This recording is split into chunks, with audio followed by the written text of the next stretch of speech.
Hi friends, welcome to Renna Samayal. இன்னைக்கு என்ன சமையல் பார்க்க போறோம்னா சூப்பரான புளிக்காய்ச்சல் பார்க்க போறோம். இந்த புளிக்காய்ச்சல் வந்து ஒரு மாசம் வரையும் கெட்டு போகாது. ரொம்ப சுவையா இருக்கும். எளிமையான முறையில் எப்படி செய்யறதுன்னு வாங்க பார்த்துடலாம். புளிக்காய்ச்சல் பண்ணுறதுக்கு 6 டேபிள் ஸ்பூன் அளவுக்கு நல்லெண்ணெய் சேர்த்துடலாம். நல்லெண்ணெய் சேர்த்தாதான் நல்ல சுவையாக இருக்கும்.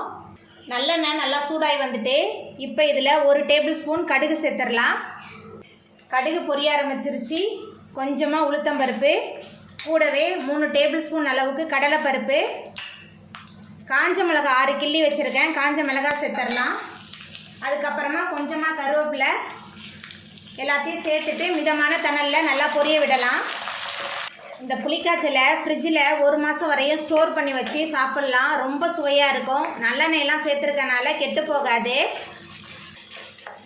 மிதமான தணலில் கடலைப்பருப்பு, உளுத்தம்பருப்பு, காய்ந்த மிளகாய் எல்லாமே நல்லா பொரிஞ்சு வந்துருச்சு.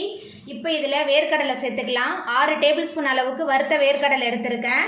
வேர்க்கடலை அதிகமாக சேர்த்தோமா நல்ல சுவையாக இருக்கும். உங்கள் சுவைக்கேற்ப வேர்க்கடலை, கடலைப்பருப்புலாம் நீங்கள் சேர்த்துக்கோங்க. கடலைப்பருப்பு, வேர்க்கடலை எல்லாமே சேர்ந்து நல்லா பொரிஞ்சு வரணும். வேர்க்கடலை சேர்த்துட்டு வேர்க்கடலை நல்லா பொரிய ஆரம்பிச்சிருச்சு. இப்போ இதில் மஞ்சத்தூள் சேர்த்துக்கலாம். அதுக்கப்புறமா புளிக்காய்ச்சலுக்கு தேவையான அளவுக்கு உப்பு, 2 டேபிள் ஸ்பூன் அளவுக்கு பெருங்காயம், 1 டேபிள் ஸ்பூன் வெந்தயம். வெந்தயத்தை நல்லா பொடிச்சு வச்சுருக்கேன். எல்லாத்தையும் சேர்த்துட்டு இந்த எண்ணெயில் 1 நிமிஷத்துக்கு நல்லா வதக்கிடலாம்.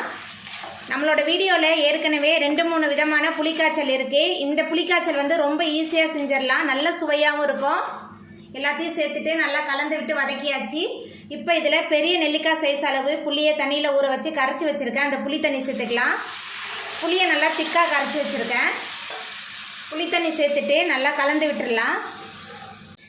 புளி சேர்த்துட்டு நல்லா கலந்து விட்டாச்சு. புளியோட பச்சை வாசனை போகிற அளவுக்கு புளிக்காய்ச்சல் நல்லா கொதித்து எண்ணெய் பிரிஞ்சு வரட்டும். அது வரைக்கும் அடுப்புலேயே இருக்கட்டும். புளியோட பச்சை வாசனை போகிற அளவுக்கு நல்லா கொதித்து எண்ணெய் பிரிஞ்சு வந்துருச்சு.